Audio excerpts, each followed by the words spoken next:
Sud Radio, on parle auto, 10h midi, Jean-Luc Moreau, Laurence Perrault. Et bonjour l'ami Jean-Luc. Attendez, ça marche mieux quand on appuie sur le bouton, monsieur. Bonjour Dame Laurence et bonjour à toutes les auditrices, tous les auditeurs, les lapins, les cochons, pas tout. Et les cochons habillés en moutons. Alors ça c'est un petit joke entre nous parce que on a vu une photo très drôle ce matin d'un cochon qui portait du mouton. C'était voilà. Bon, alors on va parler voiture et on va pas parler ferme aujourd'hui. On va parler enfin. Vous allez nous présenter celle que l'on attend depuis quelques temps. Oui, la j'aurais dû, fameuse mais R5. je regrette de ne pas avoir fait l'essai la semaine dernière. Mais bon, Renault nous avait demandé de patienter jusqu'au lundi. Vous avez été bon élève. Ouais, j'ai été bon élève comme d'habitude. Et pas tout le monde. Voilà, pas tout le monde. Donc on va parler de la Renault 5 e-Tech. Alors pour ceux qui s'y intéressent, ils ont déjà lu à droite à gauche des essais. Alors ils verront que le mien est beaucoup plus complet que ce que j'ai pu lire d'ailleurs dans la presse chez mes confrères. Donc vous irez voir sur la page Facebook de Sud Radio ou mieux sur la chaîne YouTube où vous aurez la vidéo en intégralité avec plein de détails. Et donc on va essayer la R5 e-Tech. Bon, je vous le dis, il n'y a plus de suspense. Elle est C'est vraiment une très super bien. voiture. Vous l'avez déjà un peu dévoilé la semaine dernière et moi j'ai fait ma demande pour l'essayer. Pour l'instant on ne revient pas vers moi. Je pense qu'il y a encore beaucoup trop de gens qui veulent l'essayer. On va être sur le stand Renault la semaine prochaine au Mondial de l'Auto d'ailleurs. C'est exactement ce que j'allais vous dire. On en profitera pour leur demander. Oui, parce que c'est quand même un grand événement, ce Mondial de l'Auto qui commence dès lundi pour la presse et dès mardi pour le grand public. À savoir qu'on en parlera d'ailleurs à la fin de l'émission puisqu'on va recevoir le directeur. Oui, on aura Serge Gachot avec nous donc pendant 20 minutes. Redites-le en phonétique, ça fait quoi Serge Gachot? Serge Gachot, oui. Ouais, joli. Oui, vous avez une bonne diction. Dites-le vite, vous allez voir. Serge Gachot? Non, j'ai pas de souci avec Serge Gachot. Non mais voilà, Serge, si tu nous entends, on t'attend évidemment sur Sud Radio. C'est un gâchot évidemment, ça je le dis pour toutes les filles qui nous écoutent.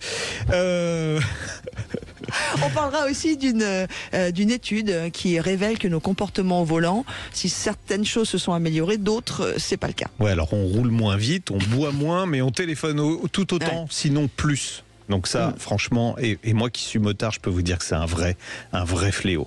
On parlera d'un autre fléau que les gens n'ont pas anticipé. Vous avez peut-être entendu que la semaine dernière, l'Union européenne a décidé de taxer les véhicules électriques fabriqués en Chine. Alors pourquoi je vous parle de fléau ? Eh bien parce que, alors pour certains ça va être un fléau, puisque ça va tuer en partie le marché de la voiture électrique. D'autres vont dire ouais youpi.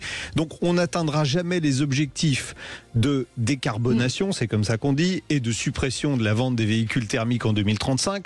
En faisant ça, on vous expliquera tout à l'heure pourquoi, comment. Et puis avec l'histoire de malus supplémentaire, ça va pas arranger non plus. On en parlera la semaine prochaine. Ni la filière d'ailleurs. Est-ce qu'on doit continuer à taxer l'automobiliste comme une vache à lait ? Non, puis même, je veux dire, il y a un moment, faut arrêter quoi, si on veut atteindre si on veut que les gens gardent leur vieille voiture. Un malus de 90 000 € qui va pouvoir être appliqué à des voitures qui valent 40 000 €. C'est confiscatoire. On peut pas mettre un impôt qui est supérieur à ce qu'on paye au départ. L'ami Jean-Luc, ça va toucher aussi les petites voitures, c'est-à-dire celles bien moi je peux acheter quoi. Moi je peux pas acheter une voiture à 90 000.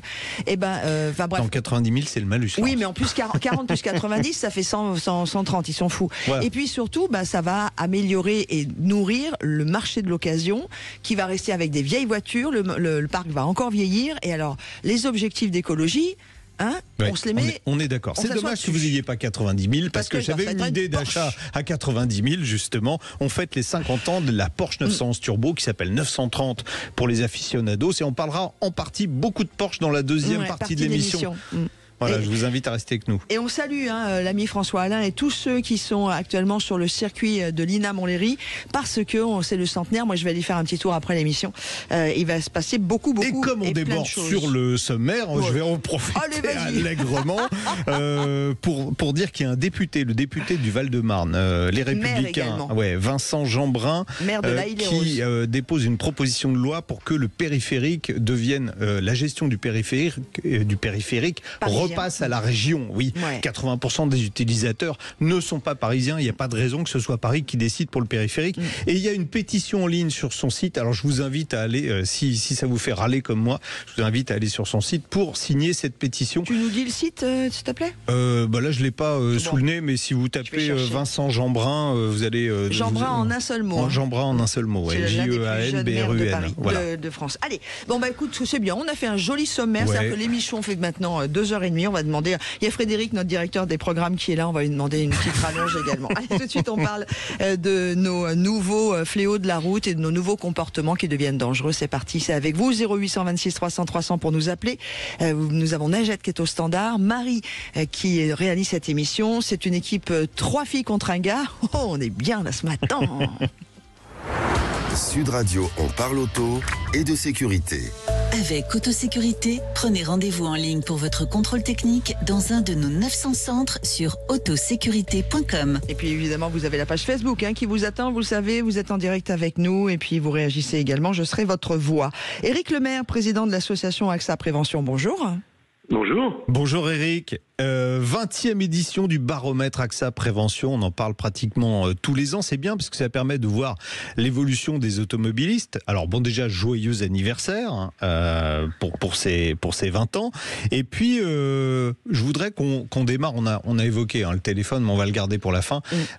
Déjà, les bonnes nouvelles. Qu'est-ce qui s'est amélioré dans le comportement des automobilistes dans ce baromètre? Déjà, vous le réalisez comment ce baromètre? Auprès de combien d'utilisateurs et d'usagers? Alors, déjà merci Jean-Luc de pouvoir nous permettre de passer ces messages chaque année, parce que c'est vous qui le faites aussi pour plus de sécurité.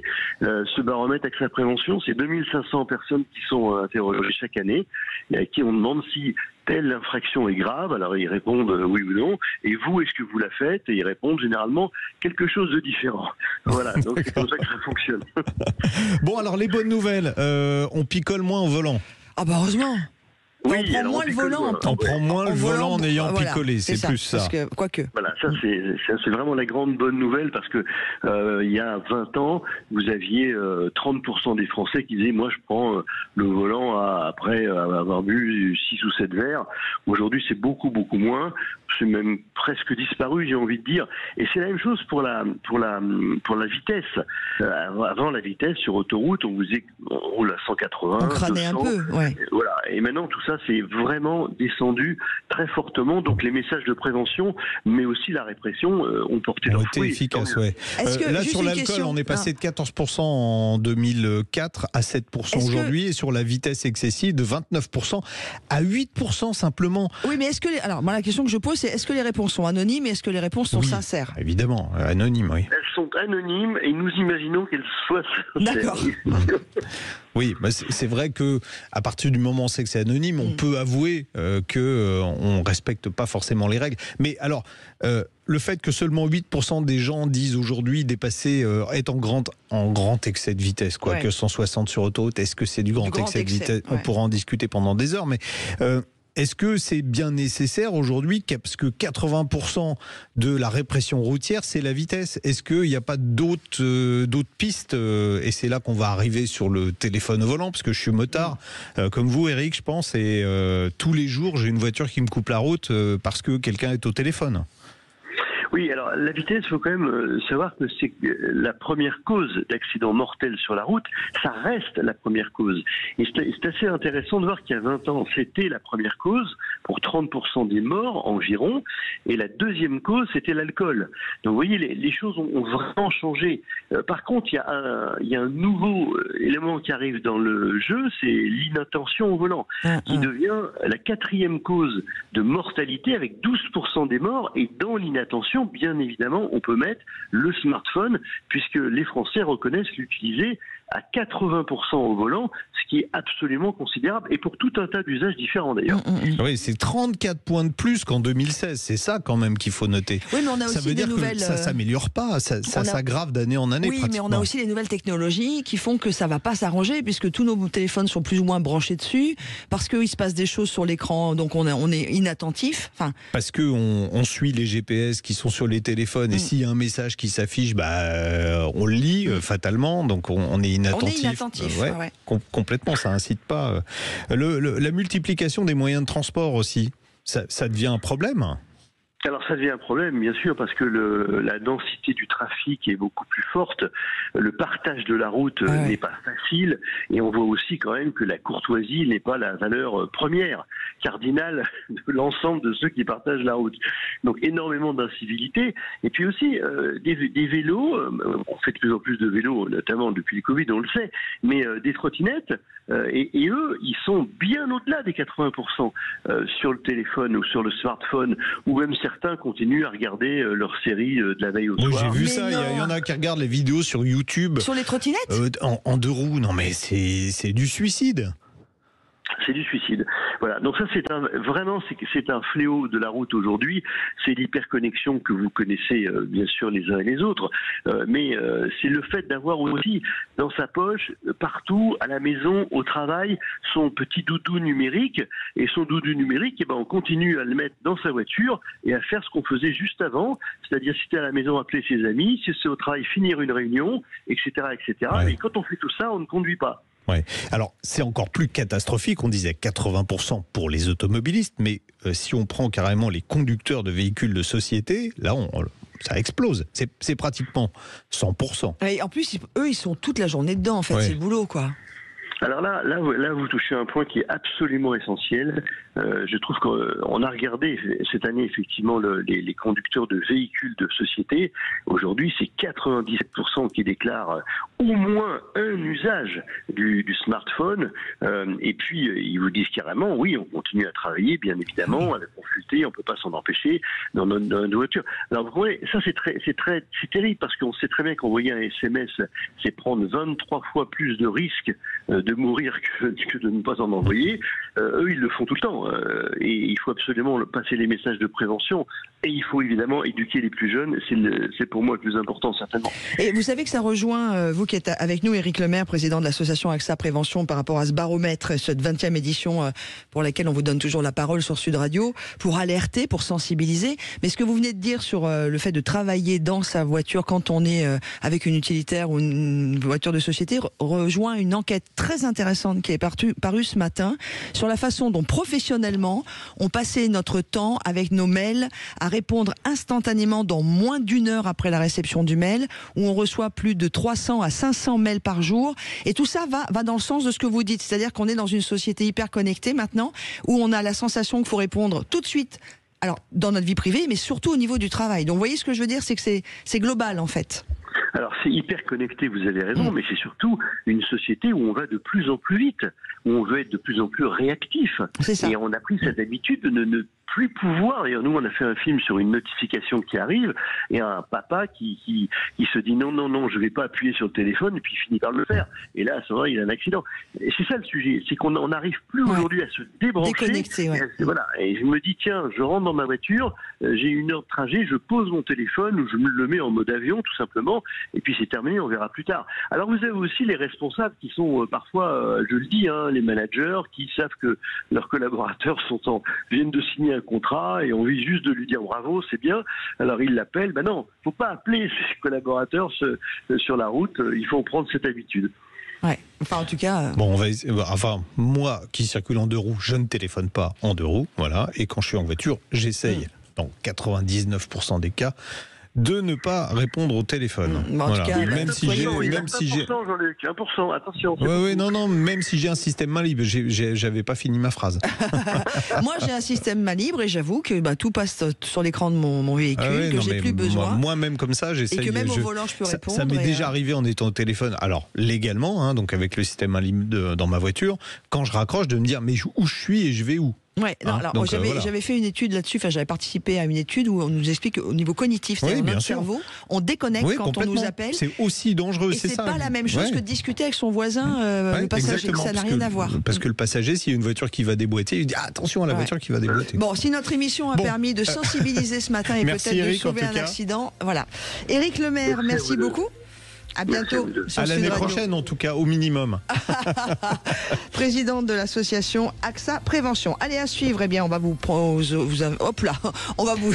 Oui, prendre le téléphone. Ouais, non, j'aime pas du tout cette expression, c'est pour ça que j'ai bugué. On va vous inviter à nous rejoindre au 0826 300 300. Il y a Nadia qui vous attend au standard et c'est le moment de la question auditeur première de cette émission. À tout de suite. Et vous savez, régulièrement, on vous donne la parole. Soit vous nous écrivez avec un beau mail à jeparticipe@sudradio.fr. Vous mettez bien On parle auto dans l'objet de votre mail et toutes vos coordonnées. Soit vous nous écrivez par le biais du site sudradio.fr ou vous nous appelez au 0826 300 300 ou sur la page Facebook où vous êtes déjà très très nombreux. Et nous accueillons tout de suite Marianne qui est avec nous. Bonjour Marianne. Bonjour. Bonjour Marianne. Comment ça va? Bonjour, mais ça va bien. Vous avez un prénom double, alors c'est Marie et Anne. Mais comment on vous dit? Marie-Anne ou Marie-Anne? Souvent j'exige que ce soit Marie-Anne. Ah, je l'ai bien dit voilà. alors. Bon. Je l'ai bien dit, super. Alors, on vous écoute. Oui, moi je me pose une question à savoir au sujet du GPL. En 2018, j'ai acheté une Logan MCV essence GPL. Tout roulait bien et je faisais des économies. J'étais contente de polluer moins en roulant GPL. Et quand le prix, à cette époque-là, il était le litre était à 80 centimes.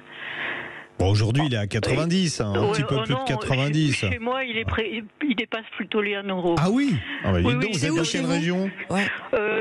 C'est entre Bergerac et Castillon-la-Bataille, si ça vous vous situez. Oui, Ouais. Périgord.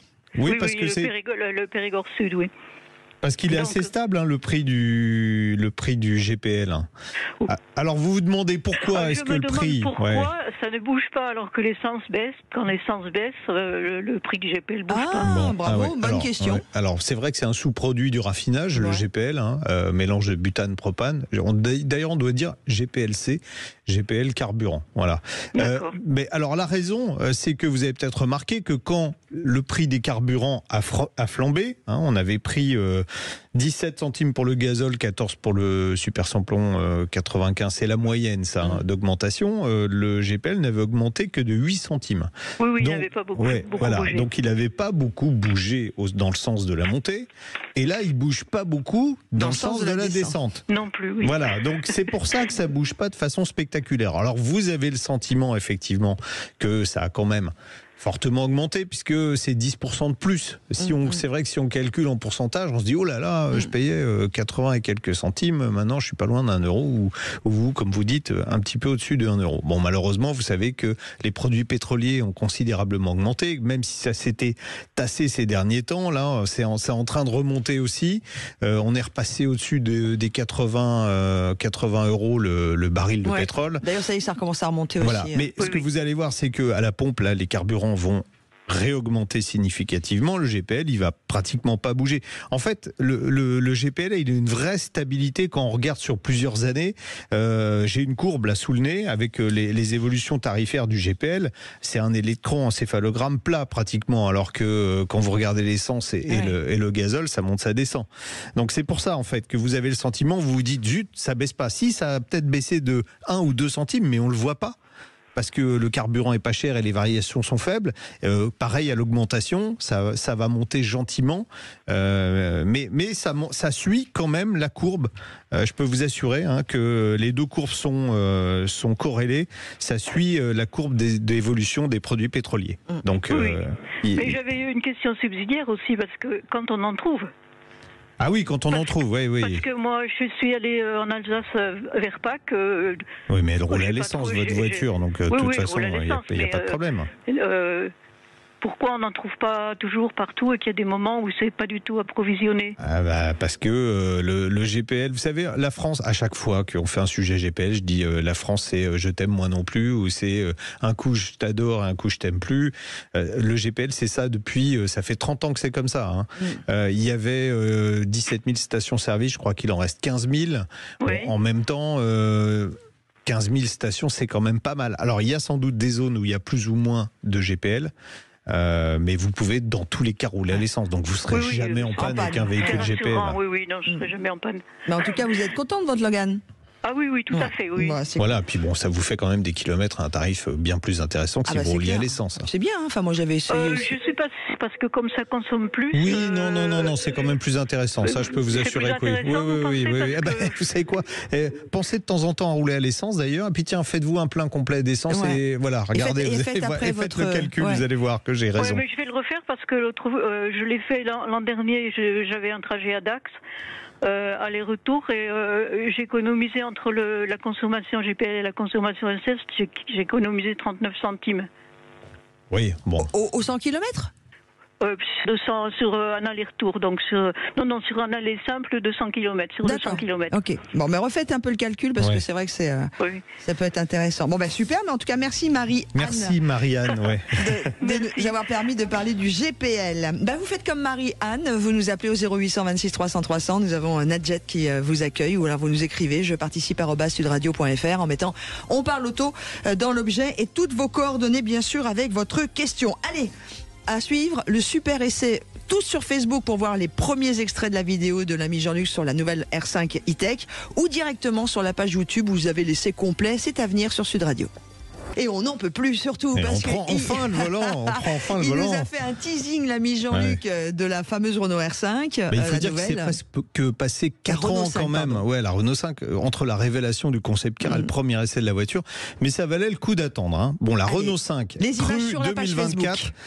C'est déjà un look qui fait tourner les têtes dans la rue. J'ai cru que c'était pour moi. Toutes les filles qui me demandaient, elle est bien cette voiture, elle est belle. Oh là là, qu'est-ce que vous êtes beau.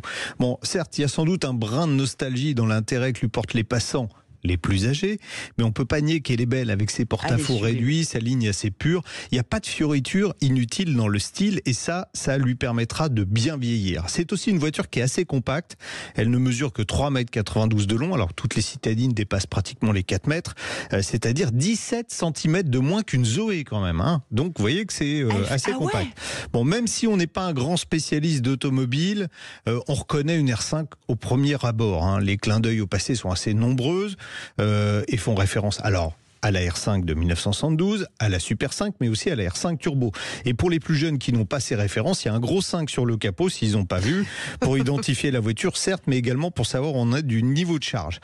Autre détail remarquable, toutes les versions sont chaussées de grandes roues de 18 pouces avec des pneus relativement étroits en 195/55 R18. Elle est courte, mais elle est également large, 1,77 m cette voiture. Elle affiche une capacité de coffre qui est donc assez raisonnable, même on peut dire généreuse dans son segment. 326 litres, même chose pour l'habitacle aux places arrière. C'est pas une limousine, hein, mais on est à l'aise, plus à l'aise d'ailleurs que dans une mini électrique de taille presque équivalente. Alors là, pour ceux qui regardent les images, voilà, on est dans le coffre, on voit qu'il est plutôt assez grand, et ensuite on va se retrouver aux places arrière. Bon, j'apprécie moi beaucoup la sellerie, en particulier les sièges avant qui reprennent le dessin de ceux de la R5 Turbo. Leur assise est assez ferme, mais c'est des sièges assez confortables et puis surtout, ils assurent un bon maintien, ce qui n'est pas un luxe vu la tenue de route de la voiture. Qui est le monsieur qui était avec vous? C'est un confrère journaliste qui était avec moi. Bon, époque oblige d'ailleurs, le tissu de ces sièges, il est fait avec de vieux jeans recyclés. Mais vous voyez, bicolore, ça c'est les sièges avant qu'on voit pour ceux qui ont la vidéo. Franchement, très confortable, très joli. J'apprécie également le design de la planche de bord. C'est un retour aux sources, hein, avec le revêtement matelassé qui habille. Il n'habite pas, hein, il habille la partie inférieure. Sur notre finition iconique, j'aime bien aussi le petit Renault 5 lumineux qui change de couleur en fonction du mode de conduite sélectionné. Confort, sport ou éco, vous avez 3 couleurs différentes. La qualité de fabrication est tout à fait correcte et puis la présentation valorisante. Évidemment, Renault a repris les bonnes recettes des modèles précédents. L'instrumentation fait appel à un écran de 10 pouces assez lisible, mais simplement par nostalgie, j'aurais aimé qu'on puisse afficher des aiguilles. Bon, ça c'est moi. L'infodivertissement est géré par Google, petite start-up qui démarre et qui se débrouille pas mal. Un modèle de réactivité, de précision, de fluidité, y compris le planificateur d'itinéraire qui est indispensable pour une voiture électrique. En revanche, la pertinence de l'assistant vocal qui s'appelle Renault, R-E-N-O. Oh. Ouais, hello Renault. Franchement, ça ne m'a pas convaincu. Non, puis il y a des prénoms. Il y a un prénom Renault, qui existe. Voilà, ils auraient dû l'appeler Jean Renault et puis voilà. En plus pertinent en revanche, une pompe à chaleur qui est livrée en série, un sélecteur de vitesse au volant qui dégage la console centrale et puis le bouton magique pour neutraliser les aides à la conduite indésirables. Au total, elles sont 26. On peut en gérer certaines comme la conduite semi-autonome depuis le petit volant qui est presque carré.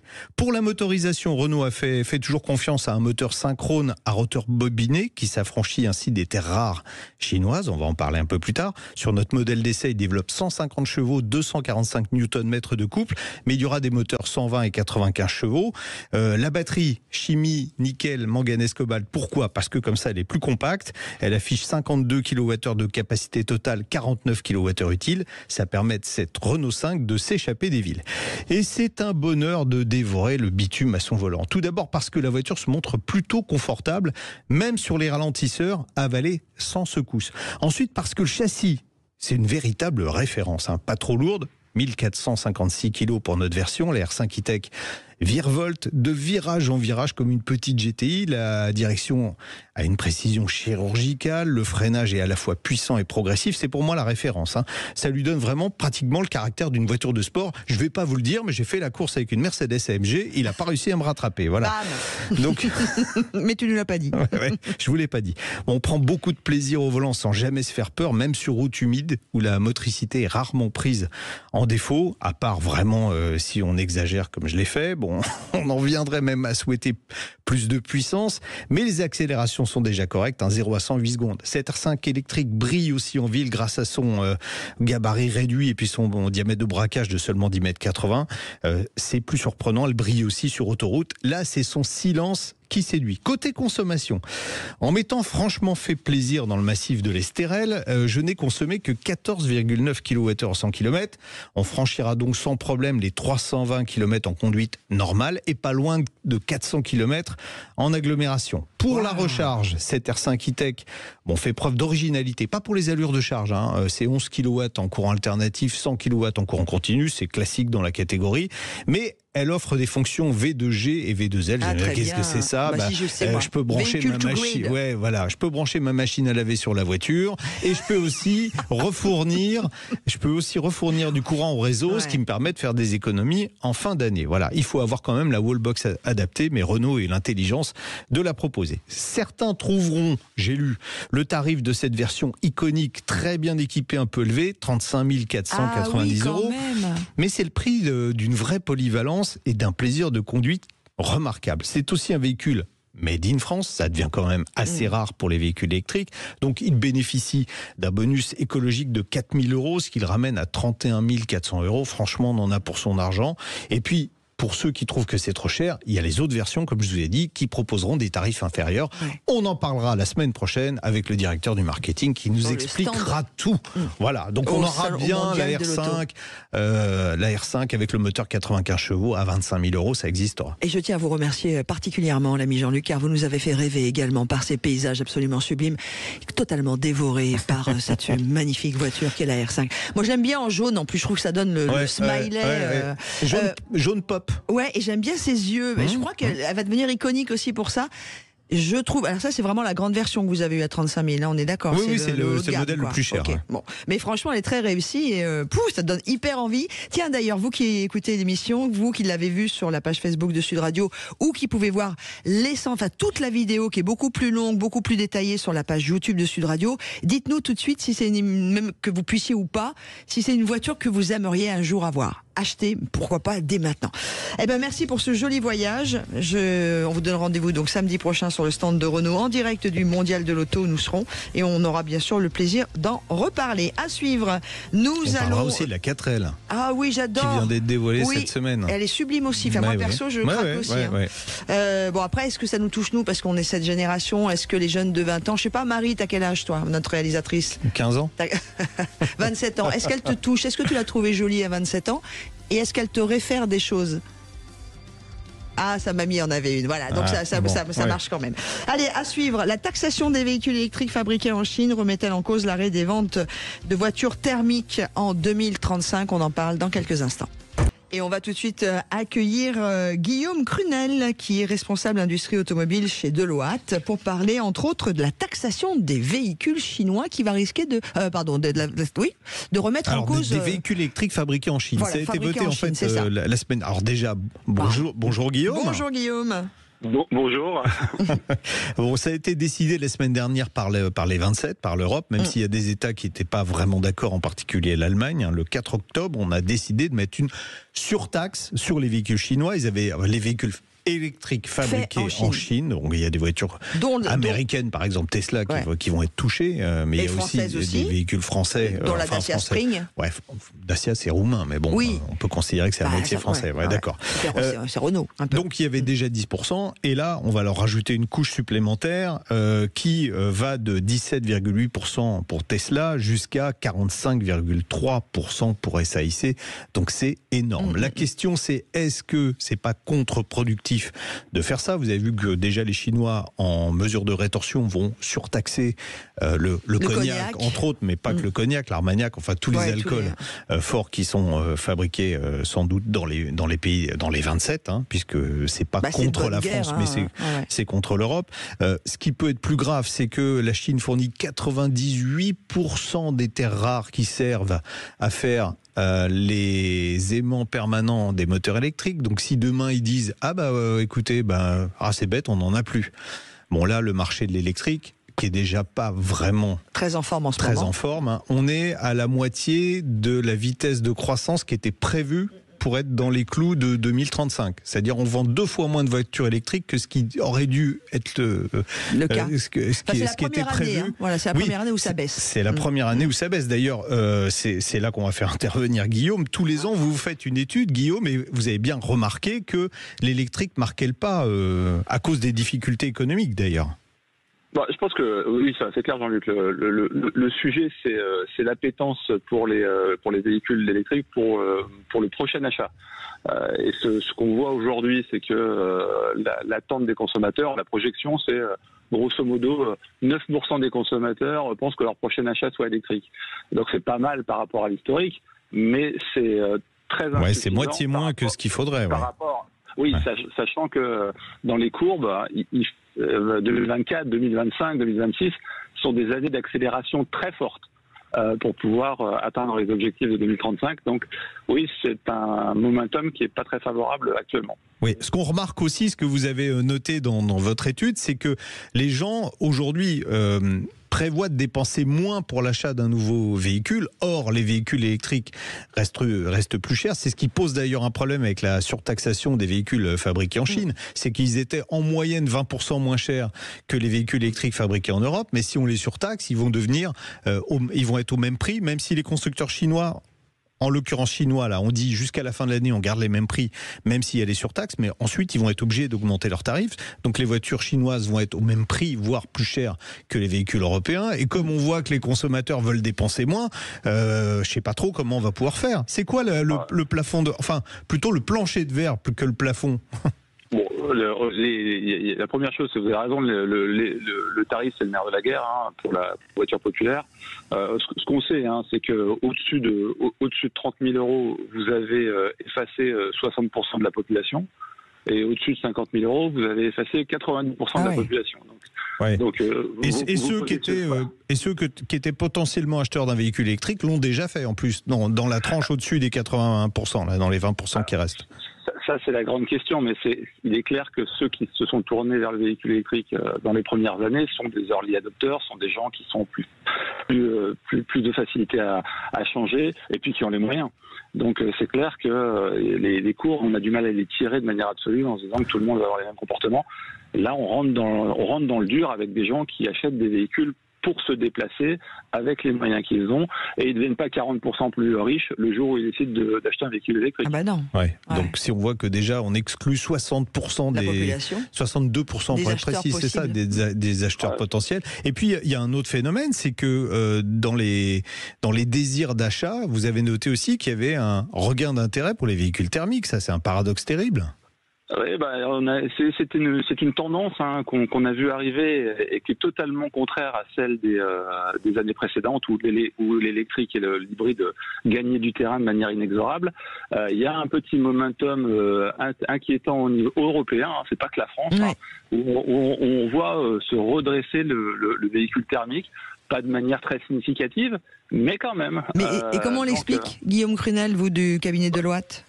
Bon, je pense que sur le fond, il y a une vraie interrogation sur l'avenir, sur la confiance des ménages, sur les capacités d'achat, l'inflation, tout ça. Tout ça ramène les gens vers des réflexes un peu plus conservateurs et prennent un peu moins de risques par rapport à ce qui est quand même une mobilité un peu différente et un peu plus contraignante. Ouais, comment vous le voyez, vous L'avenir. J'allais dire l'avenir. Déjà l'année prochaine, 2025, les normes café qui vont obliger les constructeurs à vendre au moins un véhicule sur 5 en électrique, même normalement plus que ça, on devrait être à 25%. Peut-être les entreprises qui vont pouvoir jouer, là, les flottes d'entreprises. Les entreprises jouent pas le jeu. C'est les particuliers, paradoxalement, jouent mieux le jeu que les entreprises. Et 2035, comment vous le voyez? Est-ce que c'est des échéances qui paraissent crédibles aujourd'hui à la lumière de vos études? Disons qu'on porte un regard un peu plus circonspect qu'on ne pouvait le faire il y a 2 ans. Parce que l'ensemble des éléments que vous annoncez aujourd'hui, qui sont réels et réglementaires, décrivent un univers de réglementation contraignante qui renchérit le coût du véhicule et met de la pression supplémentaire sur les constructeurs. Donc, si vous mettez de la pression à la fois sur les constructeurs et sur les consommateurs, il y a quand même un vrai sujet autour de simplement l'acte d'achat. Est-ce que j'achète ou est-ce que j'attends? Je pense que les quelques mois, ou en tout cas l'année qui vient, risquent d'être probablement annonciateurs d'une certaine attente du consommateur dans sa décision d'achat. On le voit, le marché de toute façon de l'automobile est en train de dégringoler, et pas que en France, dans tous les pays d'Europe, c'est en train de dégringoler. L'industrie automobile va très très mal en Europe de toute façon. Toutes les filières automobiles, tous les métiers, ça va très mal. On dit l'industrie automobile, mais le marché de la moto est en chute aussi. C'est vraiment.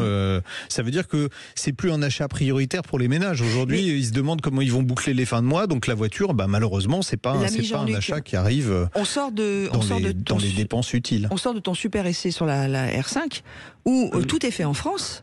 Est-ce que c'est pas une solution d'être sur des petites voitures comme au Japon on fait les K-Cars? Voilà, bon, la R5 c'est pas une grande voiture, donc est-ce que la solution passerait pas par là? C'est-à-dire plutôt proposer des petites voitures avec des budgets accessibles à la majorité. Non, mais c'est ça qui manque sur le marché actuellement. Je pense que Guillaume sera d'accord avec moi. Aujourd'hui, vous voulez un véhicule électrique, le moins cher, il est pratiquement à 20 000 euros.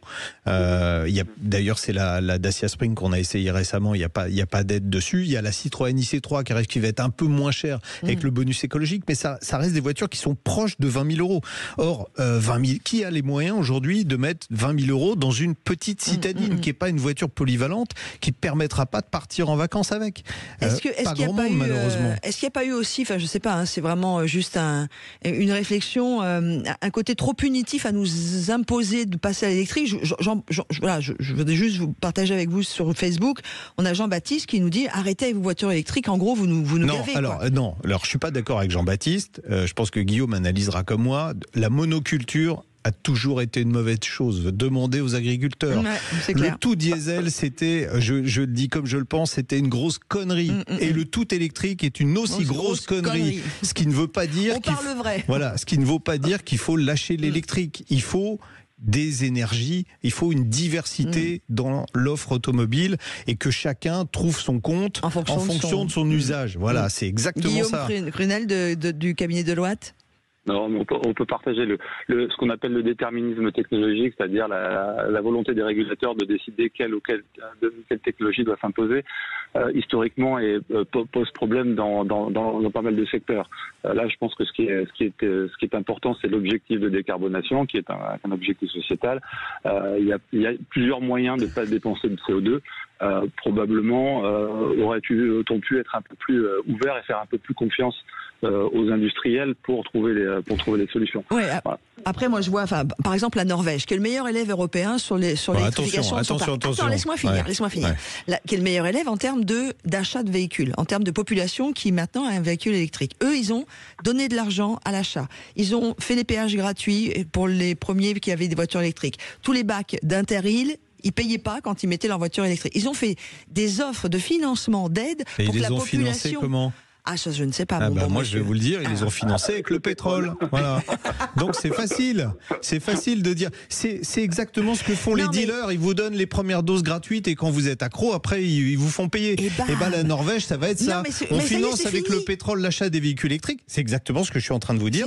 Ils financent l'achat des véhicules électriques et quand tout le monde roule en électrique, on arrête les avantages. Mais mon propos n'était pas de critiquer ou pas, c'est de dire qu'en Norvège, pourquoi ils sont devenus les premiers? Parce que, comme vous dites, ils ont donné beaucoup d'argent aux futurs acheteurs. Ils sont combien en Norvège? Il y a quoi, 8 millions d'habitants? Enfin bon, et puis on roule à 90 km/h max, hein, non? Ou 70? Non, il y a des routes, on peut rouler plus vite que ça. Mais la Norvège, effectivement, a financé l'électrification de son parc automobile avec le pétrole. Voilà. Donc faites ce que je dis, faites pas ce que... Je vous dis, l'exemple du dealer, c'est tout à fait ça. Guillaume, en plus, la situation européenne est complètement différente de celle du reste du monde. On est d'accord. C'est pas parce que nous, on va réduire drastiquement les émissions de CO2 du parc qu'on va changer le climat sur la planète. On est bien d'accord. Alors ça, c'est un commentaire qui dépasse mon champ d'expertise. Maintenant, il est clair qu'on a des réglementations qui peuvent être considérées comme avant-gardistes par rapport à d'autres plaques majeures comme les USA et l'Asie. Donc oui, on se contraint plus que les autres aujourd'hui. Alors il faut être clair, les autres pays regardent. Probablement, on est en train d'inscrire une direction qui risque d'être suivie, mais à l'heure actuelle, les contraintes pèsent beaucoup plus fort sur la zone européenne que sur les autres pays. Et pourquoi? On sait pourquoi? Parce qu'on est le pays... Non, parce qu'on a décidé que, voilà. Ouais, c'est tout. Je crois qu'on a le poids des écolos en Europe qui est assez... Et en France, on est des très bons élèves. Qui est assez important. Les écolos en Afrique ou en Asie, on a assez peu quand même.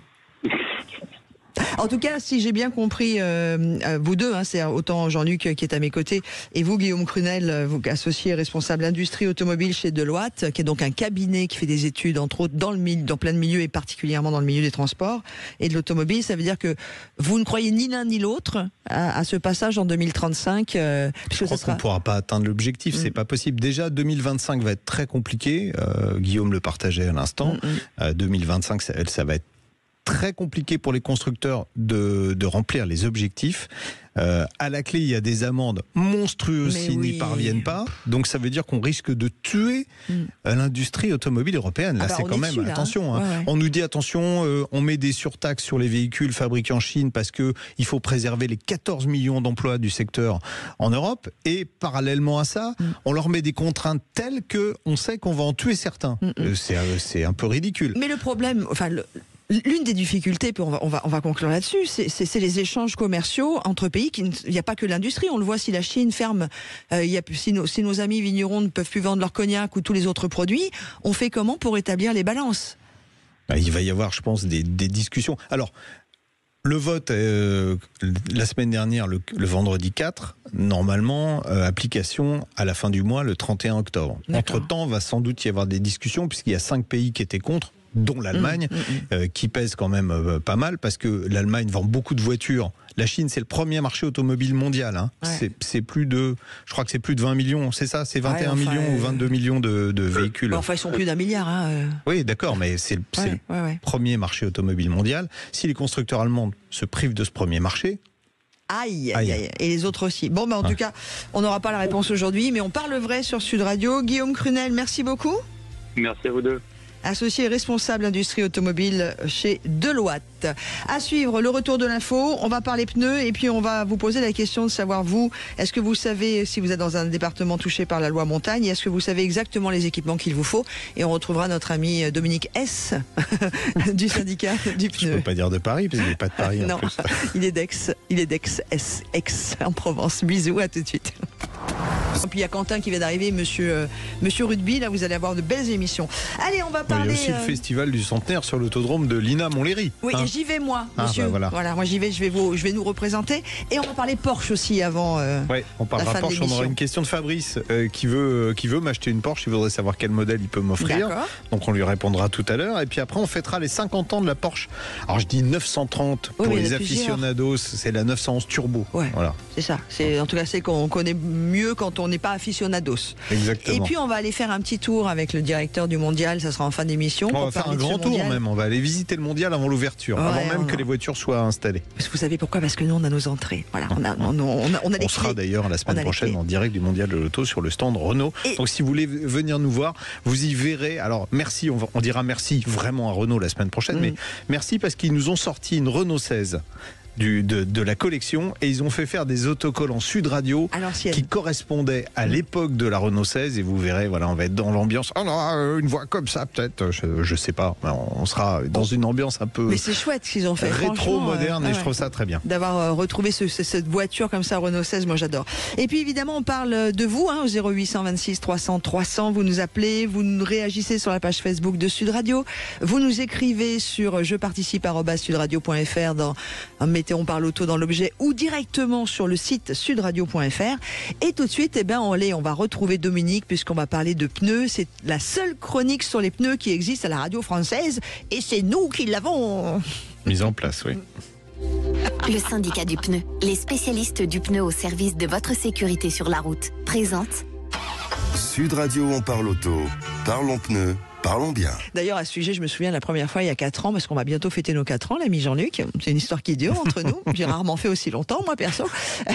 Quand on a commencé à parler du programme, vous aviez cette rubrique pneus dans le programme que vous nous proposiez. Ouais, et je me souviens qu'autour. Je vais vous dire un truc. Attends, je me souviens qu'autour de nous, on se dit, on va pas parler pneus toutes les semaines, ça n'a aucun intérêt. Et en fait, depuis 4 ans, c'est une des chroniques les plus attendues. On a plein de réactions. On a plein de questions. Plein de questions. Et c'est passionnant. Même moi, je suis passionnée aussi par vous, Dominique. Voilà, c'est pour ça qu'on met la gomme. Alors bonjour Dominique déjà. Et puis après, maintenant, je vous dis pourquoi. Parce que quand cette radio sur la précédente sur laquelle je travaillais a décidé du jour au lendemain de tout arrêter, sans prévenir.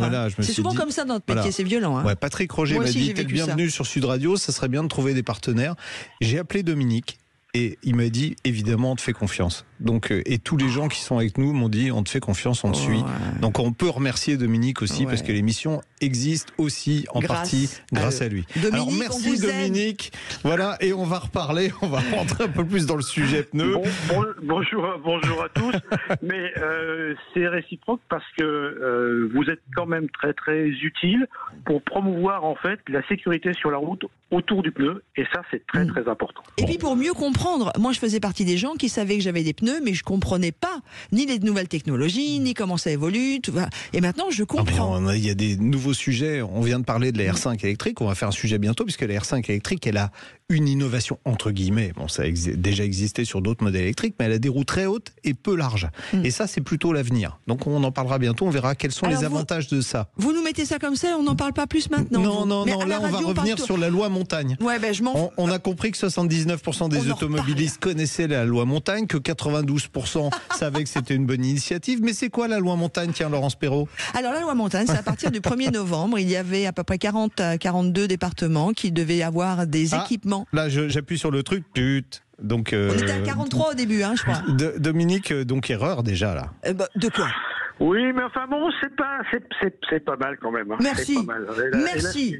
Alors, non, puis surtout à l'écoute, Dominique SL. La loi montagne, c'est une loi générique qui est destinée à promouvoir les territoires de montagne et à protéger leurs spécificités. Et il y a un article dans lequel a été intégrée une obligation de détention d'équipements pour conduire dans les conditions hivernales. Voilà. Bon, alors, effectivement, pour être précis, Laurence, c'était 48 départements au départ et après consultation des préfets, aujourd'hui, c'est 34 départements qui sont concernés, en totalité ou en partie. Sachant que certains départements ont des zones de plaine qui ne sont pas concernées et des zones de montagne qui sont concernées. Alors, question, comment je sais si je suis dans une zone qui est concernée ou pas? Parce que si j'habite là, bon, évidemment, je le sais, mais si je suis de passage, je ne sais pas forcément comment je fais pour savoir. Et pourquoi est-ce que c'est aussi compliqué, en fait, au final, comme d'habitude? Parce que c'est français. Simple, quand on peut faire compliqué. Quand on peut faire très compliqué. Oui. C'est comme ça, donc on fait avec.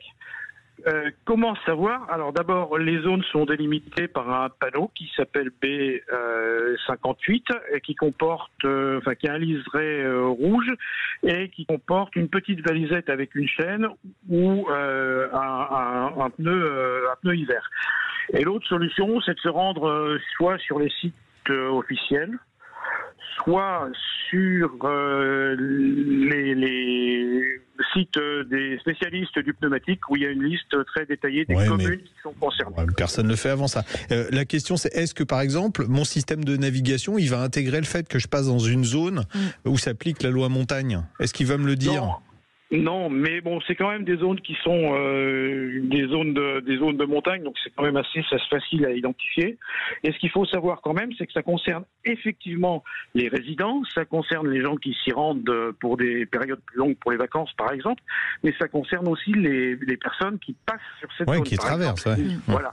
Par exemple, si je suis breton et que je vais à Nice, 2 zones qui ne sont pas concernées et que je traverse et que je passe par le Massif central, là, je dois être équipé. Oui. Alors la question c'est, qu'est-ce qui fonctionne comme équipement? Qu'est-ce que je dois acheter? Qu'est-ce que je dois avoir dans ma voiture pour pouvoir passer dans ces zones où s'applique la loi montagne? Des skis, des luges. Alors, la législation propose 2 solutions. Soit d'avoir 4 pneumatiques marqués 3 PMSF, donc, et c'est bien 4, c'est pas 2, soit de détenir un jeu de chaînes ou de chaussettes embarquées dans le coffre. Mais sachant qu'effectivement, les chaussettes, il faut savoir les monter, et quand elles sont dans le coffre, elles n'assurent pas une sécurité tout au long du trajet. Mais cependant, elles peuvent être très utiles dans certains cas, et en particulier en cas d'enneigement. Bon, alors après... normalement je devrais pas le dire, mais aujourd'hui je vais dire plein de choses que je devrais normalement pas dire, mais si vous jetez une paire de chaussettes, n'importe lesquelles, pas les chaussettes de votre tiroir dans votre coffre, ou une paire de chenilles, une paire de chaînes, n'importe lesquelles, même si elles s'adaptent pas sur votre voiture, le gendarme qui éventuellement vous arrête vous demandera pas de les monter, on est d'accord Dominique? Il ne va pas demander de les monter, il peut vérifier quand même si elles sont conformes et si mais s'il n'y a pas la boîte montable sur le véhicule. Alors effectivement, s'il n'y a pas la boîte, on peut tricher, mais la triche elle va s'arrêter au moment où il y a de la neige. Oui, c'est ça, c'est qu'à un moment il faut un peu de bon sens. Oui, c'est la sécurité. On n'est pas non plus verbalisé, c'est-à-dire on met en place une réglementation sans verbalisation, ce qui sert à rien finalement. Non, alors je veux quand même rappeler quelque chose. La loi montagne, elle a été mise en place par les élus de montagne, qui en avaient assez de voir des véhicules bloqués dans leur vallée. Et quand les véhicules étaient bloqués dans leur vallée, avec des automobilistes naufragés, ça les obligeait à ouvrir des gymnases, à venir au secours des automobilistes, à les nourrir, aux frais des contribuables locaux. Donc il y a quand même une vraie réalité derrière. Et ça, c'est sûr que c'est un comportement qui n'est pas citoyen que de s'engager dans ce type de trajet sans avoir un équipement adéquat. Mais moi, je suis pas pour la verbalisation à tout craint, et évidemment pas. Alors, il n'y a pas de verbalisation, mais il y a des sanctions. Attends, dans le cas où, par exemple, l'hiver qui arrive là, il y avait des gens qui vont monter en montagne et qui vont pas encore avoir les bons, et qui vont encore bloquer, etc. Dans ces cas-là, pourquoi il n'y a pas de verbalisation, quoi? Puisque maintenant, il y a une loi qui normalement oblige d'avoir les équipements nécessaires. Alors, dans le principe, quand il y a une loi, il doit y avoir un décret qui indique les sanctions dans le cas où la loi n'est pas. Parce que ça, on va le voir. Hein. Là, en l'occurrence, ça n'est pas en fonction. C'est un peu étonnant d'ailleurs, puisqu'il y a des notions de sécurité sur la route qui sont importantes. Maintenant, je pense que les gouvernements successifs n'ont pas voulu en rajouter sur le budget des automobilistes. Bon, Jean-Luc le rappelait en préambule. Clairement, la plupart des automobilistes maintenant sont informés. Une grande partie des automobilistes s'équipent déjà, mais il y a quand même plusieurs risques. Le premier, c'est d'avoir un refus d'accéder à certains lieux, en particulier en station, si vous n'êtes pas équipé. Les forces de l'ordre peuvent vous interdire de vous engager sur la route des stations. La deuxième chose, c'est que certains assureurs ont dit qu'il y aurait une déchéance de l'assurance qui n'assurerait pas en cas d'accident provoqué par un véhicule non équipé. Et puis il y a également le risque pénal pour l'employeur. Là, tout à l'heure, il y avait une communication du gouvernement qui indiquait que l'employeur avait une responsabilité vis-à-vis de ses employés. Et là, en l'occurrence, ça fonctionne aussi pour l'automobile et pour l'équipement en pneumatique. Ah bon, on avance quand même. Un employé qui viendrait avoir un accident grave avec un véhicule non équipé sur une zone où il y a une obligation, il pourrait être poursuivi au pénal. D'accord. Ah oui, donc ça va inciter les entreprises à faire passer. Parce que mais les loueurs, dans les zones où s'applique la loi montagne, ils ont forcément des équipements sur les voitures. On l'a vu l'année dernière quand on est monté sur le Trophée Andros. Nous, on avait une voiture, alors qui non seulement était 4 roues motrices, mais en plus avec des pneus adaptés. Et on s'est retrouvé effectivement coincé dans la montée par une voiture qui était en travers et qui bloquait tout le monde. On a perdu une demi-heure à cause de ça. En fait, c'est juste une histoire de bon sens et je ne vais pas faire de morale parce que je fais plein d'erreurs à côté dans ma vie. Mais voilà, quand on est à la montagne et qu'on n'est pas habitué en plus, même habitué mais qu'on n'est pas habitué, ayons le minimum d'équipement dans le coffre, quoi. Une paire de chaînes, ça coûte pas non plus si cher que ça, quoi. Et Dominique, les pneus 4 saisons, on est d'accord, ça marche? Oui, les pneus 4 saisons, alors ça marche en neige profonde, ça marche moins. Oui, non, mais je veux dire, ça marche pour répondre à cette réglementation. Mais ça fonctionne et techniquement, et ça répond parfaitement à la réglementation, sous réserve qu'il soit bien badgé 3 PNSF. Ouais, donc le petit pic, les montagnes avec des petits pics, c'est ça? Voilà, c'est la petite montagne avec 3 pics et un flocon de neige. Mais bon, la plupart des pneumatiques qui sont commercialisées aujourd'hui en toute saison ou en hiver sont des pneumatiques qui sont bien conformes. On parlera pneus 4 saisons bientôt pour vous aiguiller et vous dire quels sont les meilleurs, justement. Et puis on parlera de ces pneus de 18 pouces très hauts. Oui, ça on en parlera aussi bientôt. Oh là là, on en a parlé cette semaine avec Dominique, on en parle entre nous. Il me dit ouais tiens c'est un sujet intéressant. Donc c'est un sujet intéressant qui arrivera bientôt. Mais j'aime pas quand on me dit ça. Moi je veux tout savoir tout de suite. Non, en tout cas merci beaucoup Dominique Stemfel. Voilà, je veux juste ajouter une chose. Le Touring Club de Suisse a sorti une étude qui compare les pneumatiques et leur efficacité en usage hivernal. Et les pneumatiques ne sont pas tous égaux. Donc, oui, on va en parler bientôt. On va en parler bientôt. Je suis assez. Et puis petit message pour l'hiver, parce qu'il n'y a pas que des. On sait qu'en Île-de-France, par exemple, ou dans certaines régions où il y a quand même des fois quelques côtes, quand il neige. Quand la météo nous dit attention il va neiger, prenez quand même des chaînes parce que alors c'est toujours le bazar. Restez chez vous, c'est encore mieux. Restez chez vous, voilà. Si vous pouvez, évidemment. Exactement. Allez, on continue notre rendez-vous et dans quelques instants. Maintenant on va parler cadeaux de Noël pour Jean-Luc Moreau. Ah, on va surtout accueillir Fabrice aussi. Oui, aussi. Et est-ce qu'on pourrait parler cadeaux pour Fabrice aussi? Allez Jean-Luc, on va parler de Porsche. À tout de suite. Et on va parler d'une des grandes passions de l'ami Jean-Luc, mais avec un autre passionné au 0826 300 300, puisque vous n'hésitez pas à vous nous appeler pour toute question ou si vous avez envie de partager quelque chose avec nous. C'est le cas de Fabrice qui nous rejoint au 0826 300 300. Bonjour Fabrice. Bonjour Fabrice. Bonjour Laurence, bonjour Jean-Luc. Bon Fabrice, avant de vous répondre, on va aussi faire appel à Marc Joly, qui est l'ancien rédacteur en chef de Flat 6 Magazine, que j'imagine vous connaissez, donc un magazine spécialisé dans les Porsche à mode flat. C'est pour le moteur à plat, le Flat 6, c'est le 6 cylindres à plat Porsche, voilà, légendaire. Donc ce magazine qui est vraiment spécialisé dans, on va dire, la Porsche 911. Bonjour Marc. Bonjour Marc. Bonjour Jean-Luc. Voilà, bon, alors, ni l'un ni l'autre, vous n'êtes à Saint-Tropez. Pourquoi? Non. Moi, c'est la première fois depuis toujours quasiment. Mais voilà, place aux jeunes, ce sont mes successeurs qui y sont et tout se passe bien. Et pourquoi Saint-Tropez? Parce que c'est le Porsche Passion là ce week-end à Saint-Tropez. Il y a, je crois qu'il y a 1000 Porsche qui sont attendus. Donc c'est une Porcherie quoi. Oui, c'est exactement ça. C'est le paradis Porsche. Hein. C'est le paradis Porsche, c'est ça, paradis Porsche. Paradis Porsche, oui. Fabrice, vous habitez où? Alors moi j'habite près de Cassel. Je crois que Jean-Luc est passé il n'y a pas si longtemps que ça. Dans le Nord? Cassel? Oui, tout à fait. Oui, je connais bien. Ah, c'est beau là-bas. C'est dans les Flandres françaises. Ouais. Exactement. Oui, vous savez, j'ai commencé la radio à Fréquence Nord à l'époque, France Bleu Nord après. Après ce cours de géographie, on va écouter la question de Fabrice. Jaloux. Alors en fait, moi je suis sur un achat passion, pas raisonnable du tout, et en fait, pourquoi pas une petite 911. Et de ce que je lis un petit peu, notamment dans Flat 6, alors si j'exclus la 996, la 997 semble être la plus accessible en occasion. Alors après, il y a eu 2 phases. Avec une boîte automatique différente d'une phase à l'autre, éventuellement des fiabilisations moteur d'une phase à l'autre. J'aimerais savoir ce qu'il en est de ces deux phases, qu'il y en a une qui est mieux que l'autre, et puis en termes de kilométrage, jusqu'où on peut aller sur un achat de ce type de voiture. Votre budget, c'est quoi? Je dirais 50 000. Ce qui est un peu juste. Hein. Ouais, ça va être un peu juste. Juste. Bon, on va demander à Marc Joly qui a baigné. Il mange Porsche, il boit Porsche, il dort Porsche. J'ai un lit en forme de porche. Ouais.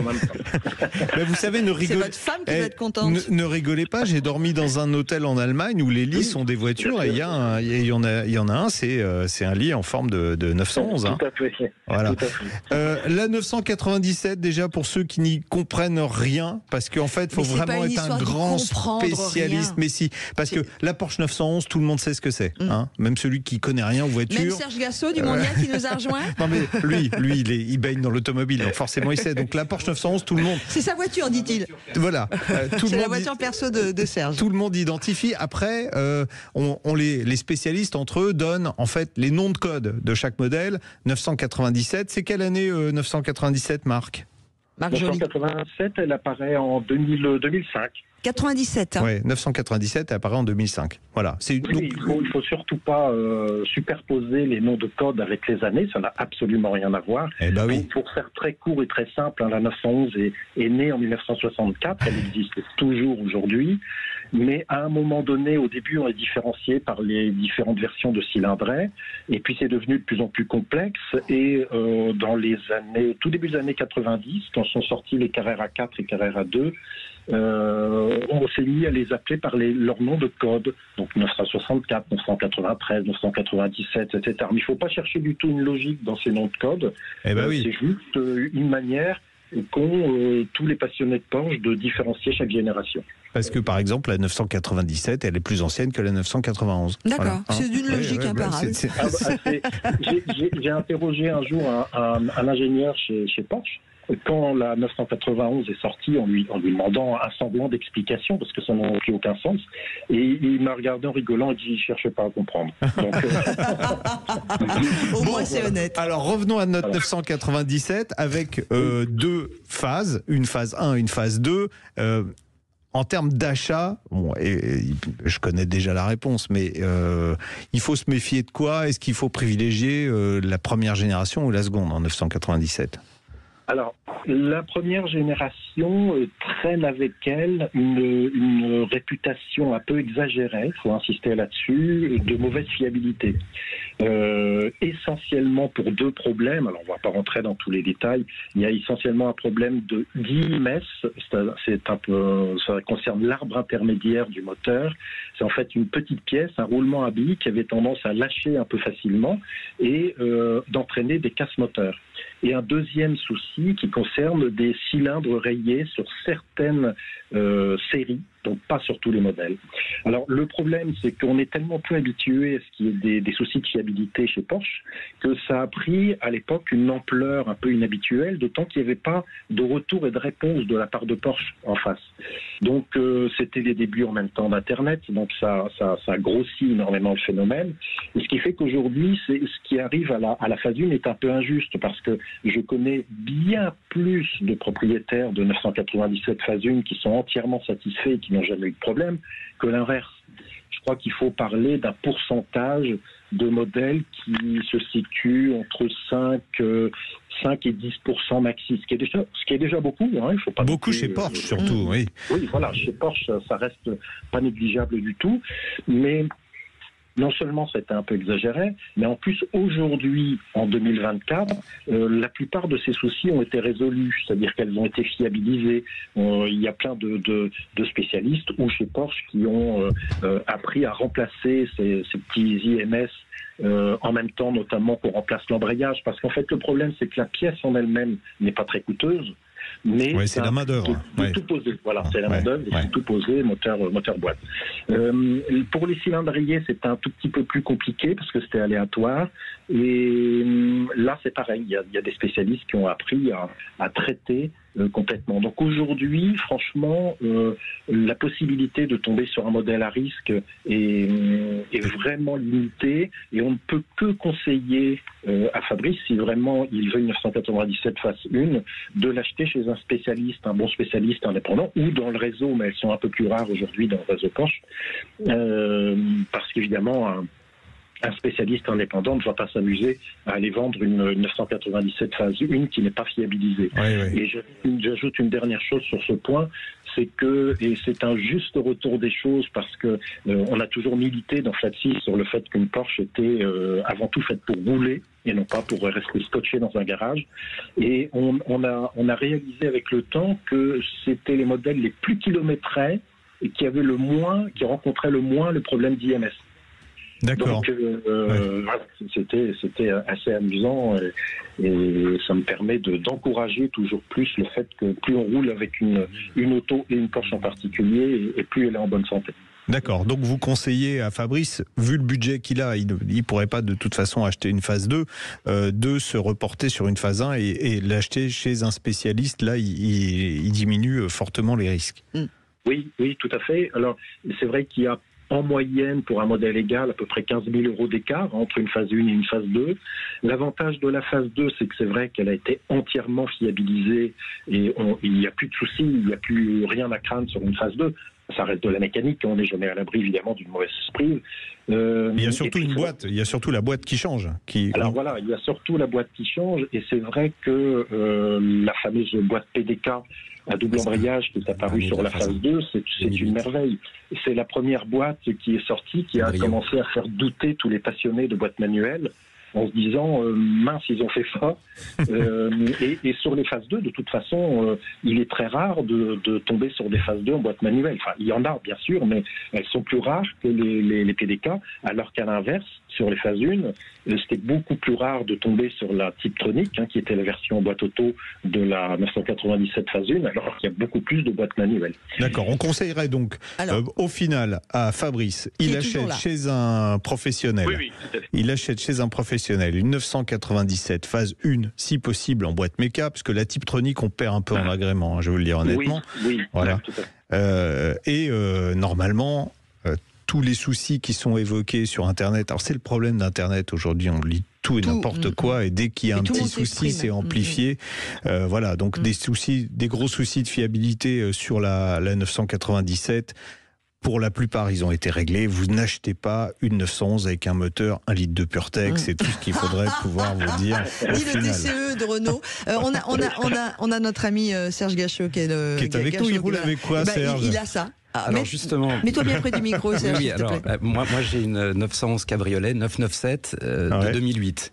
Voilà. Et la boîte Tiptronic, mais bon, moi ça me convient bien. Prends un cabrio, c'est bien. Oui, j'ai noir, capote noire, mais je m'étais renseigné sur l'IMS, là, exactement, et on m'a dit que 2008 c'était. Voilà, que le problème était derrière, c'est ce que j'ai compris. Bon, on a un propriétaire satisfait, vous voyez, Serge, donc Fabrice, vous pouvez y aller. Qui est le directeur quand même général du mondial de l'auto, donc on est quand même aussi sur une grosse crédibilité, vous voyez, là ça va. On a que des experts autour de cette table. Bon, super, on a fait le tour. Fabrice, on vous embrasse. Et on va continuer à parler Porsche. Et puis surtout, Fabrice, quand vous l'avez acheté, vous nous envoyez une petite photo. Vous nous envoyez une photo, sur jeparticipe@sudradio.fr, vous mettez on parle auto et vous mettez un petit mot en disant je suis passé dans l'émission du 12 octobre dernier, voici ma voiture, tout ça. Merci beaucoup. Et bonjour. Merci Fabrice. Et un gros bonjour beaucoup, comme j'aime le dire, à tous nos amis du Nord et du Pas-de-Calais. C'est ballot, j'ai un copain qui vendait une 997, mais ça y est, elle a été vendue. Du coup. Mais 3 semaines plus tôt, c'était bon. Ah bah oui, mais avec des on mettait Paris en bouteille et Anne Hidalgo serait pas la mer. À tout de suite, on va parler Porsche, on continue, on va fêter un bel anniversaire avant de tout savoir sur ce mondial de l'auto qui va ouvrir ses portes au grand public à partir de mardi et dès lundi pour les chanceux comme nous, pour aller découvrir l'incroyable mondial de cette année. Et évidemment, on a le plaisir tous les samedis de parler de voitures de collection, de voitures de classiques, etc. Et alors là, il est heureux parce que ça fait partie de ses voitures préférées. Notre ami Serge Gachot, qui est le directeur du mondial, est heureux aussi. On fête l'anniversaire de la Porsche. Oui, on va retourner au salon de l'auto, le 61e salon de l'auto à Paris en 1974.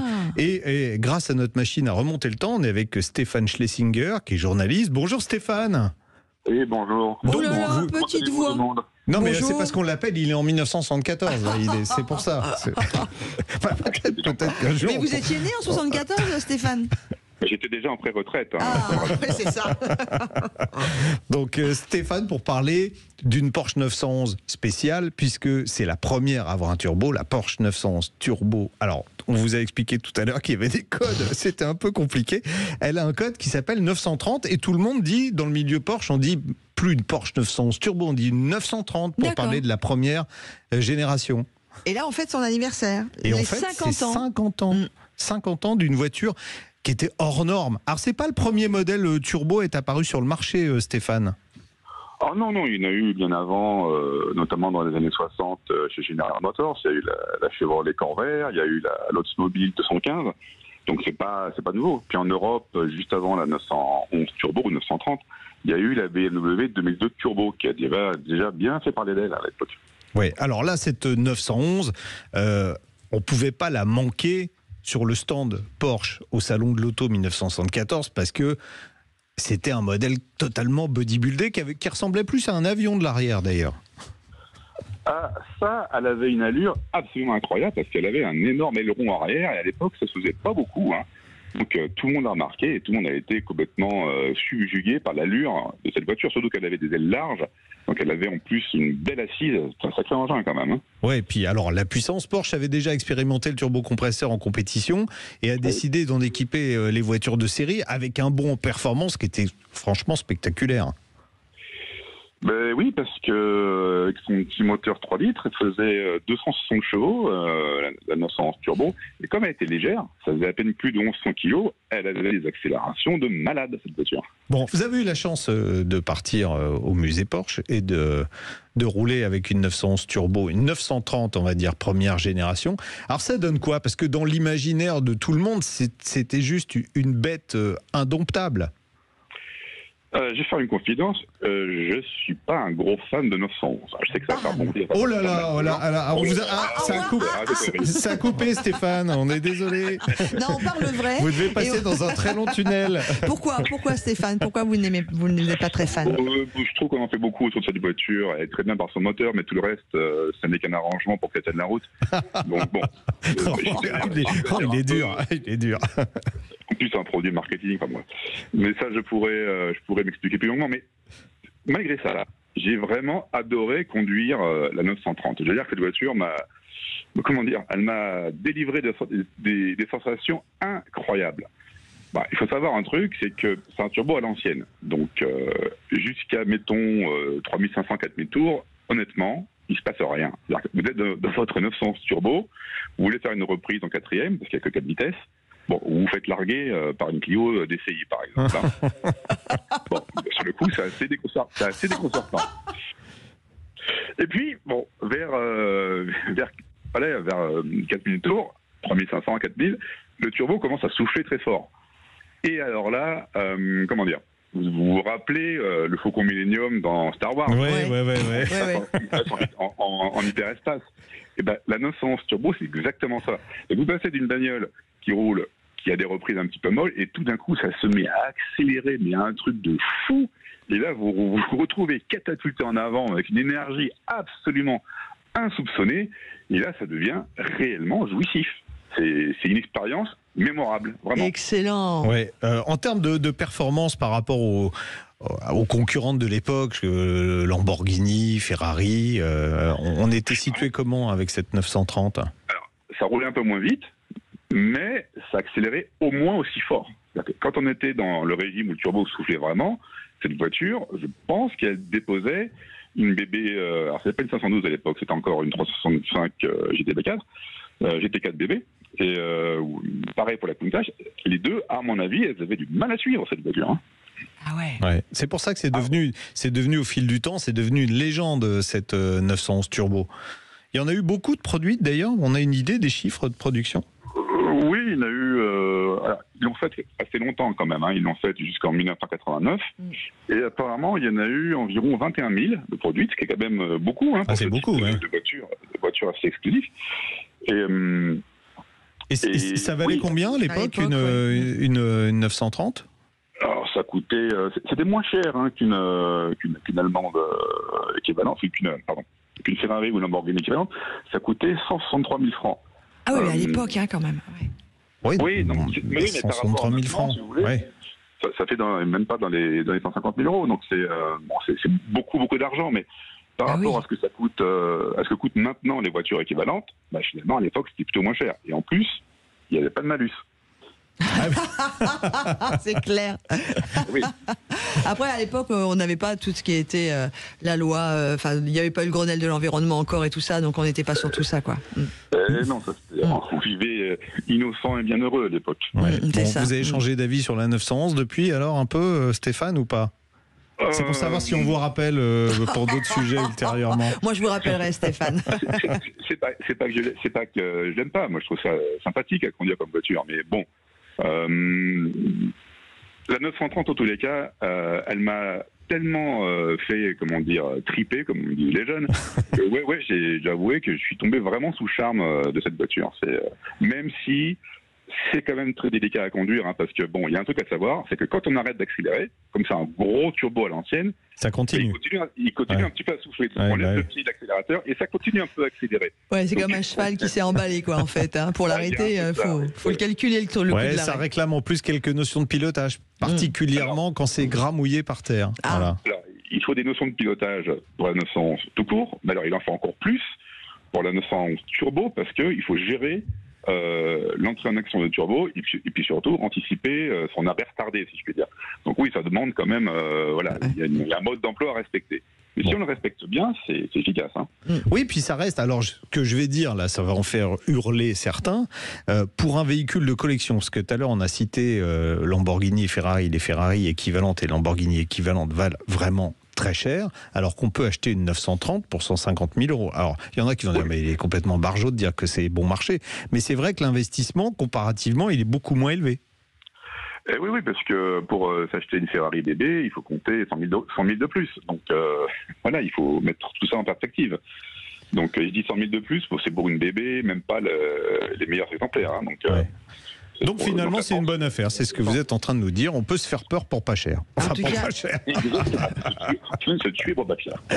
Oh non, soyez prudents. Non, mais 50 bougies, donc on va fêter. Prudent. On va redire à tous ceux qui sont dans le sud, s'ils veulent aller voir des 930, il y en aura aujourd'hui, tout ce week-end à Saint-Tropez. Donc allez faire un tour. Paradis, Porsche. Voilà. 1000 voitures à du côté de Saint-Tropez. Et puis sans doute qu'il y en aura quelques-unes sur le centenaire. Ils mettent l'accent justement sur les 50 ans de 930, donc il y aura beaucoup de 930. Et puis, il y a, plus près de l'Île-de-France, n'oubliez pas le centenaire du circuit Nina-Montlhéry. On va en parler un tout petit peu, parce que ça fait partie de la grande opération autour du mondial aussi de l'auto, s'il y a une espèce de lien.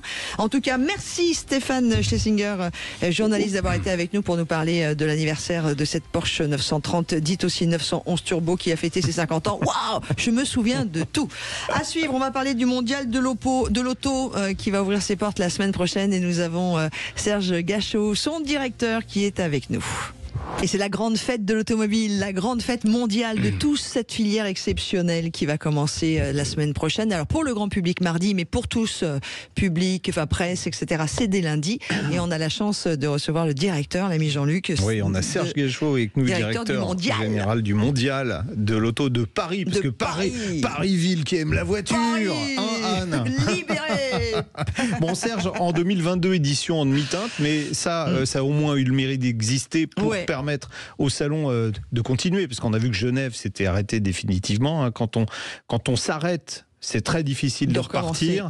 Et là, vous semblez avoir été suivi par une majorité de constructeurs. Il y en a combien cette année ? Oui, exactement. On a 48 marques automobiles qui viennent directement via les constructeurs. Mais je pense, juste une petite parenthèse sur les salons en général, et vous avez bien eu raison, Serge, de le faire, de le garder, parce que tous les salons oui, on nous a dit c'était fini. Il y a 2 ans, on nous a dit les salons automobiles, c'est terminé. Et ce que je voulais dire surtout, c'est qu'y compris les salons du chocolat, etc., l'agriculture, c'est qu'en France, on a cette culture-là du salon pour être en présentiel avec les gens, et c'est très important. On peut pas faire des salons en visio, je veux dire, voilà. Exactement. Donc, alors, comme vous le dites, on a bien fait de l'organiser quand même. On sortait du Covid, 2020 avait été annulé. Voilà. Et ce qui était très important, c'est que les exposants étaient satisfaits, voire très satisfaits, et reviennent.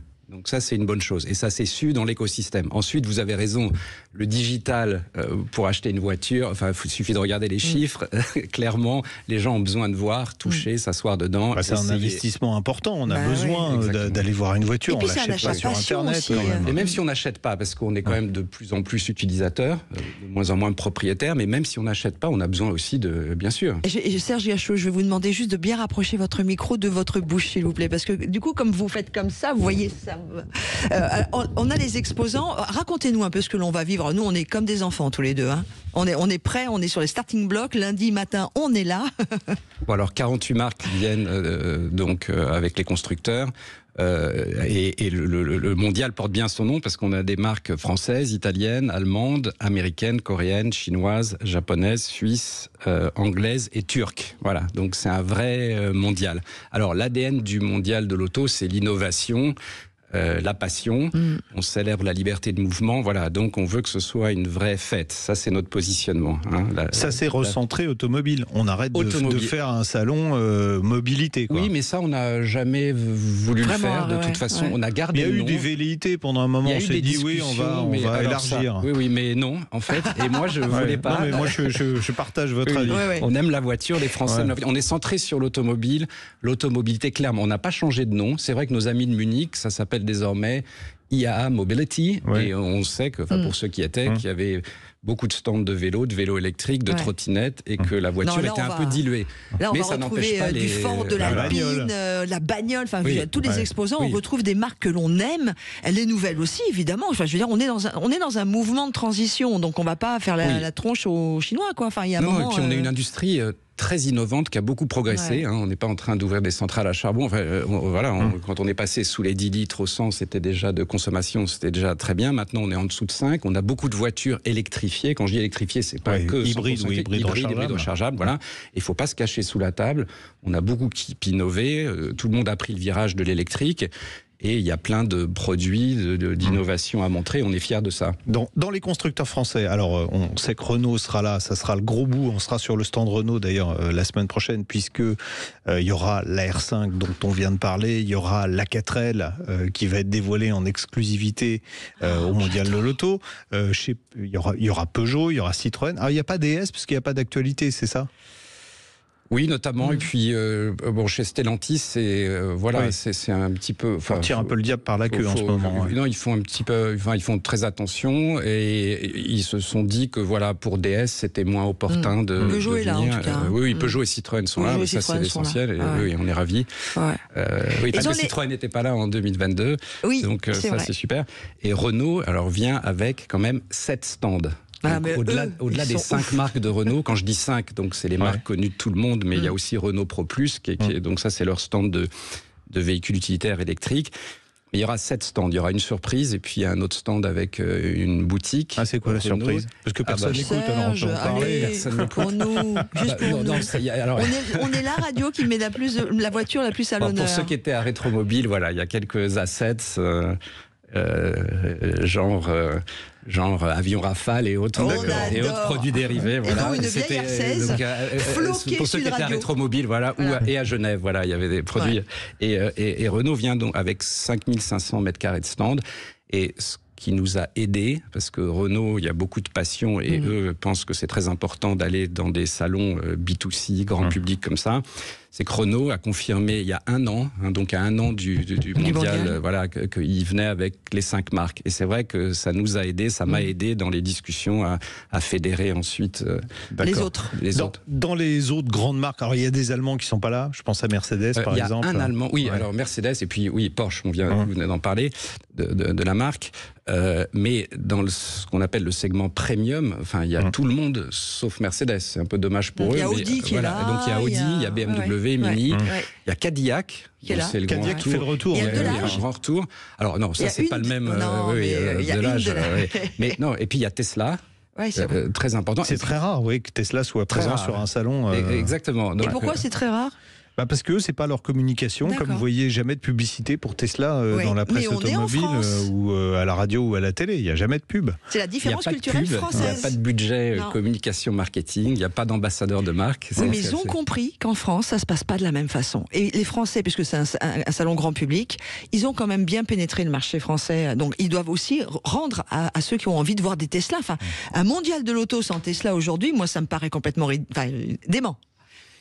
Ça, Bah oui, ce bah serait nous, en tout dément. cas, Oui, sauf que c'est leur politique. Bon, alors Ouais, mais d'habitude- c'est plutôt bien qu'ils soient là. Voilà. Et puis Serge, il y a des Chinois premium aussi, quand même, Ah ouais, je ouais, précise. ouais. Oui, il y a des marques comme Xpeng. Rapidement, par exemple. parce que moi, j'ai une Xpeng, on a question essayé la importante. semaine dernière la Ouais, G9. t'as Mais non, aimé. mais là, il faudrait peut-être Vas-y. parler des horaires, des jours. Ah ouais, mais ça c'est le côté pratico-pratique. oui, mais parce que oui, moi mais j'aimerais il nous bien reste qu'on peu de parle. temps. Oui, mais non, parce que en fait, excuse-moi mon ami Jean-Luc, mais j'ai craqué sur les animations. Il y a plein d'animations différentes qui vont être proposées à destination du grand public. On peut en parler parce qu'il y a vraiment des choses Oui, donc je dois super aller vite chouettes. si j'ai bien Ouais, compris. faut aller vite. D'accord. Alors il y a une exposition pop culture. Ah, donc ça j'adore c'est ça. Franck Galliec. Voilà. Alors ça c'est des voitures iconiques de films et de séries. Bon, quelques exemples: Batmobile, Ford Grand Torino de Starsky Hutch, Peugeot 406 de Taxi, Ferrari 308 GTS de Magnum, Pontiac Firebird Kit de K2000. J'ai mon anti-sèche pour être sûr Oui, de mais pas vous oublier avez raison, Aston Serge. Martin DBS de James Parlez-moi de la Bond Dream Zone et aussi. la DeLorean, Retour vers le futur. Voilà, la Dream Zone. En Dream Zone, on a des voitures dingues. Ah ouais. Ça serait vraiment- Alors, on a la Lamborghini Poctador de Pog, donc l'influenceur Pog. J'aime bien le qui sera Tador. présent. Ouais. Oui, Ouais. Poctador. Moi Bah, aussi, c'est une j'adore. Lamborghini Aventador pour les. ça s'appelle la Poctador. On aura l'Alpine de Pikes Peak, donc ça c'est une course de côte aux États-Unis et c'est un exemplaire unique au monde. Et puis, alors on a réussi quand même via des distributeurs, on aura quelques Bentley, une Rolls et des Aston Martin aussi et 2 Morgan. Donc ça c'est via des distributeurs. Il y a aussi une très belle animation sur la fabrique de l'électrique pour mieux comprendre Oui. du début à la fin avec les terres rares, tout pour mieux comprendre ce qui se passe quand on fabrique une batterie, un moteur Exactement. électrique, etc., etc. Oui, oui. Et Donc- ça c'est vachement bien. Ouverture mardi, quelle heure? Quels sont les 9 horaires heures. et combien ça coûte? Alors, 9h30, 20h, nocturne les vendredis et samedis soirs jusqu'à 22h, 22h30, enfin, on va pas fermer les portes, Ouais. voilà. 18 € la semaine, 22 le week-end, donc 18 c'est à peine plus cher qu'une place de cinéma. C'est un moins peu cher qu'il y a 2 ans, non? C'est le même prix. On est très, C'est un très en retard, petit les poil garçons. plus cher qu'il y a 2 ans. On a 1,5 fois plus d'espace qu'en 2022, plus de halls. Donc là, on peut accueillir à un instant T plus de personnes. Là je ferme les portes. Et c'est pour ça que nous attendons à 500 000 visiteurs. En Enfin, tout cas, une bonne nouvelle. nous, on y sera en direct samedi prochain pendant l'émission sur le stand de Renault. On est ravis de vous recevoir, Serge, et vous savez que c'est vraiment pas de la flagornerie. Et on vous accueillera à nouveau samedi pour savoir si vous avez le sourire ou pas. Voilà, Oui, ce merci sera à le vous. dernier week-end. Et je sais que Sud Radio aime beaucoup la voiture. La voiture l'automobile, donc, et la filière automobile et ceux qui travaillent, parce que les voitures elles n'existent pas s'il n'y a pas des constructeurs, des garagistes, des réparateurs, des carrossiers, tout ça. Enfin, c'est une filière humaine et en France on aime beaucoup aussi. Bref, on est très très en retard. L'ami Jean-Luc, salut, à la semaine Oui, prochaine. au revoir la semaine prochaine. Allez, Serge, à la semaine prochaine Oui, aussi. merci à vous, à Marie lundi. d'avoir réalisé l'émission. Merci aussi à Nadja d'avoir été au standard. Juste une précision à suivre sur Sud Radio. On a un nouveau rendez-vous avec Stéphane Simon. Ça s'appelle L'affaire dans l'affaire. Et aujourd'hui, est-ce qu'on va en savoir un peu plus sur ce qui s'est passé, ce qui est arrivé à la petite Lima? Ça sera le sujet du jour. Bon week-end à tous. Et on parle auto. On revient la semaine prochaine, évidemment. Bisous. Sud Radio. Sud Radio. Parlons vrai. Parlons vrai. Sud Radio. Parlons vrai.